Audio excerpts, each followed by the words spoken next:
ya di tetangga atau kita bermasyarakat, kita mungkin ya kerja di masjid apa sih yang dicari kan begitu. Mereka kan tidak tahu gimana rasanya gitu kan. Ya kita sendirilah yang merasakan, mungkin mereka cuma bisa menilai seperti rumput tetangga atau ini lebih hijau begitulah menurut saya. Tapi saya yang menjalani, alhamdulillah saya tidak mau membalas atau cemoohan atau itu. Saya benar-benar mencari nafkah yang rezeki yang halal.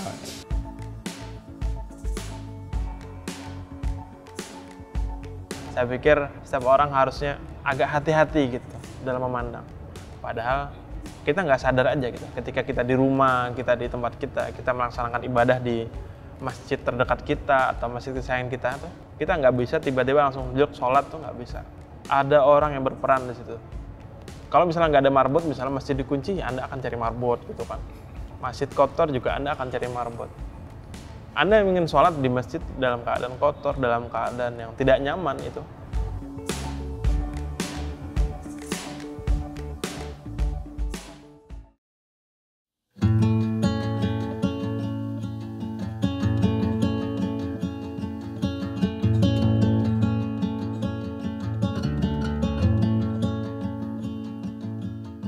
Assalamualaikum warahmatullahi wabarakatuh.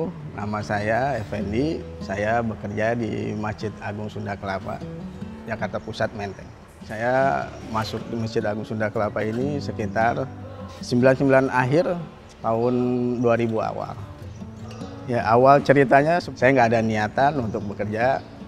Waktu itu orang tua saya bilang, kebetulan Fendi gimana kalau kerja di masjid, nanti istilahnya ada keberkahan, ya seperti sholat berjamaah tidak putus katanya kan, terus nyambung. Akhirnya saya diperkenalkan, alhamdulillah begitu datang saya hari itu bisa langsung bekerja.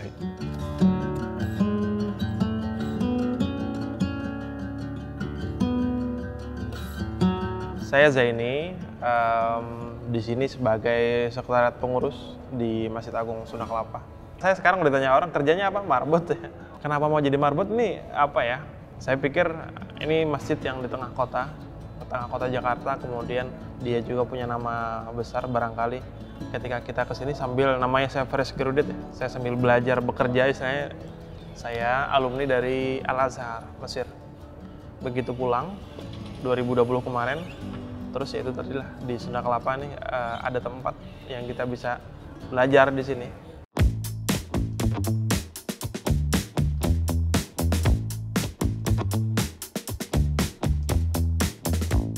Ya jadi kita kan marbot atau apa ya, karyawan di Sunda Kelapa ini, di Masjid Sunda Kelapa ada banyak mas, ada banyak tangan dan kepala yang datang ke sini untuk menyiapkan ini semua. Gitu. Itu terbagi-bagi divisinya, ada yang dari yang mengurus keamanannya, mengurus kebersihan, kemudian perlengkapan sarana prasarana, ada yang khusus di usaha, kemudian ada yang khusus di bidang dakwah peribadatan, kemudian ada operator yang dia menyiapkan ini semua.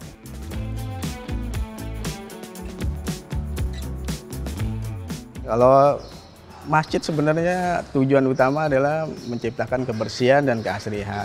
Kebetulan saya bertempatan di Serambi, Jakarta. Tugasnya seperti itulah tadi, mungkin menyapu, mengepel, selain membersihkan semua kotor-kotoran yang ada sampai terlihat bersih dan suci gitu ya, dari najis. Dan siap jam 11 itu harus selesainya sebelum zuhur, itu harus siap benar-benar bersih untuk jamaah nanti hadir sholat zuhur. Setelah itu nanti setelah selesai kita ya diulang lagi seperti biasa gitu kan. Diulang lagi sampai menjelang asar lah. Ya begitulah rutin setiap hari.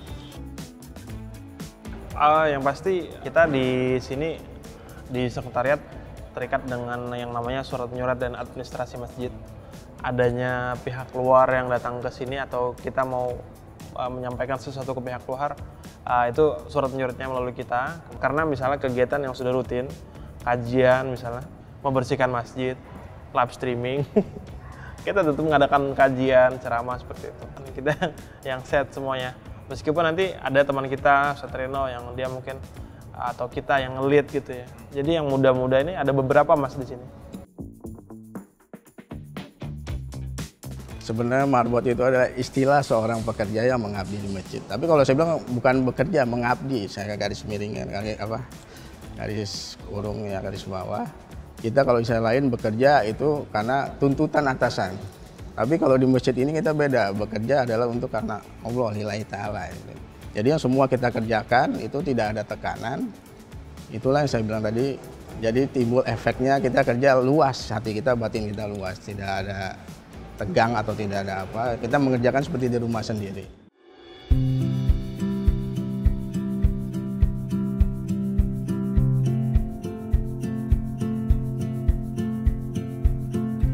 Marbot itu kan kalau di bayangan kita marbot itu ya dia di masjid.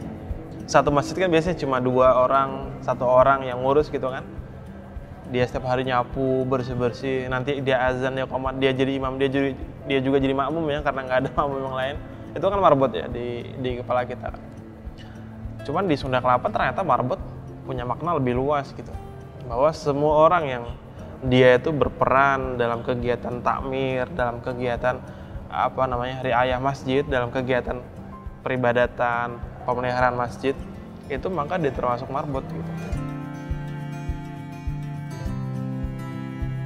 Sebenarnya marbot ini yang diperlukan adalah istilahnya kesabaran dan keikhlasan serta keridhaan. Tanpa itu mengabdi di masjid itu mungkin nggak bisa lama. Ya mungkin setahun 2 tahun mereka sudah berhenti karena banyak teman-teman saya seperti itu. Nah, alhamdulillah mungkin itulah kuncinya buat saya bisa bertahan sampai 23 tahun di masjid ini. Insya Allah Allah masih kasih nafas, masih kasih kesehatan, umur panjang. Insya Allah saya siap di Masjid Agung Sunda Kelapa ini.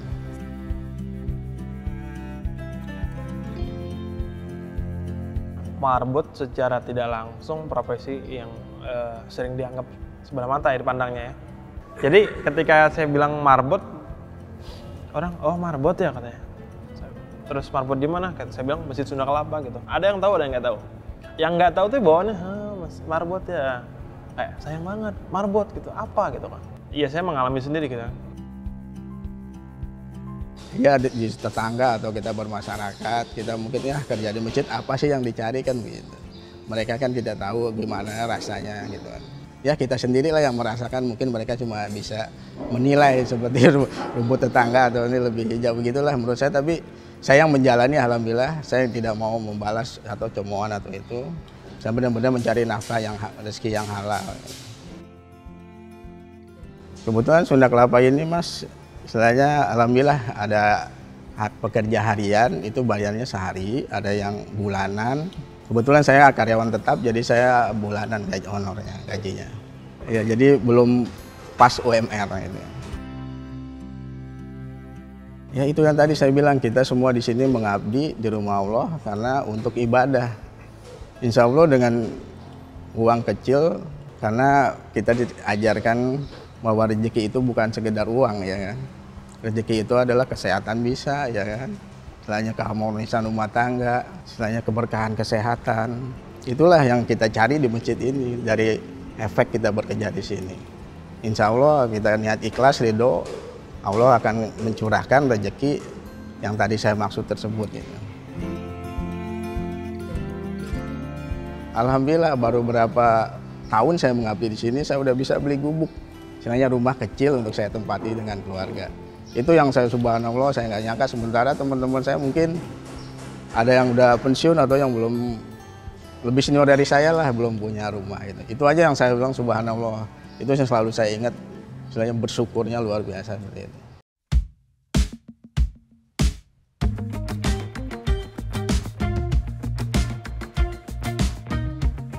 Saya pikir setiap orang harusnya agak hati-hati gitu dalam memandang. Padahal kita nggak sadar aja gitu. Ketika kita di rumah, kita di tempat kita melaksanakan ibadah di masjid terdekat kita atau masjid kesayangan kita tuh, kita nggak bisa tiba-tiba langsung sholat tuh nggak bisa. Ada orang yang berperan di situ.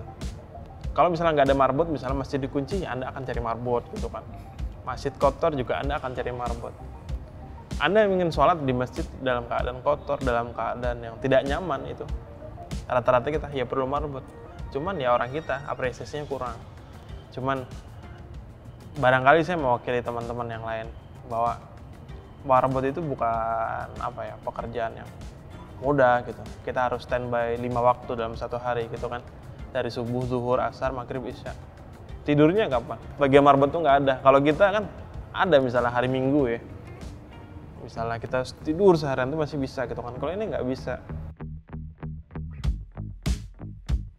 Contohnya kita kan kalau Ramadan gitu siap pulang malam gitu kan, meninggalkan anak istri berbuka kadang sendiri gitu. Sebenarnya awal-awal anak saya aja kan sampai heran gitu kan, waktu Ramadan saya jarang pulang kan, ditanya anak saya, ya nggak pulang-pulang ayah umroh katanya, sampai ketawa saya bilang bukan, karena ayah kerja di masjid gini. Ya alhamdulillah sih tanggapannya mendukung lah, apalagi istri istilahnya rela, istilahnya bisa ditinggalkan berapa hari kalau ada acara di masjid itu. Alhamdulillah positif tanggapannya, mendukung 100%. Itu yang diperlukan, keikhlasan batin saya gitu kan, supaya saya bisa istilahnya mencurahkan pengabdian saya di masjid ini tanpa ada istilahnya tekanan gitu kan. Itu yang disebut saya ikhlas seperti itu.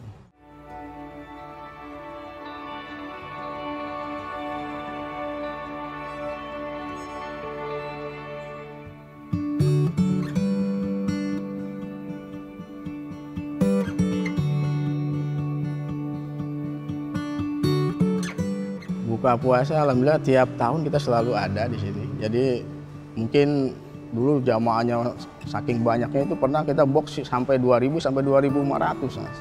Menyiapkannya kan itu. Jadi kita persiapan ada yang dari donatur, ada yang juga dari istilahnya rekanan catering nyumbang, atau dari kita persiapan berapa ratus dari masjid, selebihnya sumbangan. Nah, jadi seperti itu kita jam 5 distribusikan, ya setengah 6 atau jam 6 kurang itu istilahnya siap-siap udah semua jamaah di depan bok nasinya ini. Istilahnya agak cukup berat itu kalau malam 27 Ramadan. Yang berkesan menurut saya paling kalau ada acara itikaf itu Mas. Itikaf jamaahnya ramai, banyak, penuh gitu kan. Karena itu malam ganjil yang luar biasa, ini masjid luber istilahnya penuh.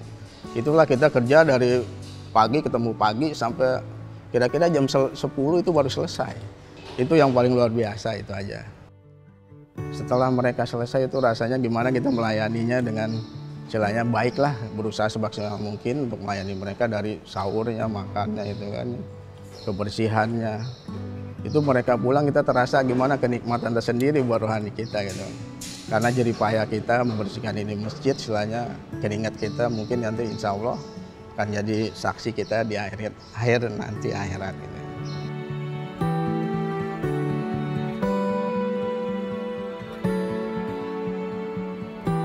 Ada istilahnya orang bekerja di masjid itu mencari ketenangan. Mencari ketenangan atau dia mencari keberkahan. Jadi hal ini yang bikin marbot itu betah di masjid. Ada ketenangan karena sholat terjaga gitu kan. Ada keberkahan, ada hikmah gitu. Yang penting apa? Yang penting kita ikhlas. Itu ajaran agama Islam seperti itu yang yang bikin kita tuh tenang. Marbot ini semangatnya adalah membuat orang nyaman beribadah di rumah Allah. Marbot saya pikir punya peranan penting yang barangkali jarang disadari oleh masyarakat gitu. Bahkan ketika di satu kampung masjid itu sepi, ya marbot juga yang action, dia jadi imam jadi makmum itu tadi. Maka menurut saya marbot yang seperti ini saya pikir adalah orang-orang yang sangat besar jasanya bagi lingkungan. Atau misalnya karena saya juga dulu ngaji dengan marbot, maka mereka juga orang yang berjasa untuk saya, sangat berjasa gitu. Ketika saya nggak bisa ngaji, dulu diajarin ngaji. Pesannya untuk yang menganggap memandang marbot sebagai profesi sebelah mata ya. Iya ada sesuatu yang nggak bisa diukur dengan materi, ya itu jelas. Kebahagiaan nggak diukur dengan banyak harta yang kita punya gitu kan. Ketenangan juga nggak diukur dengan banyaknya waktu luang yang kita punya. Uang itu merupakan rezeki juga. Cuman kebahagiaan, rezeki juga rezeki. Itu juga kebahagiaan, ketenangan, itu juga rezeki yang lain, kesehatan itu. Ya, sebenarnya marbot ini yang diperlukan adalah istilahnya kesabaran dan keikhlasan serta keridhaan. Tanpa itu mengabdi di masjid itu mungkin nggak bisa lama. Ya mungkin setahun 2 tahun mereka sudah berhenti. Karena banyak teman-teman saya seperti itu. Alhamdulillah mungkin itulah kuncinya buat saya bisa bertahan sampai 23 tahun di masjid ini. Insya Allah Allah masih kasih nafas, masih kasih kesehatan, umur panjang. Insya Allah saya siap di Masjid Agung Sunda Kelapa ini.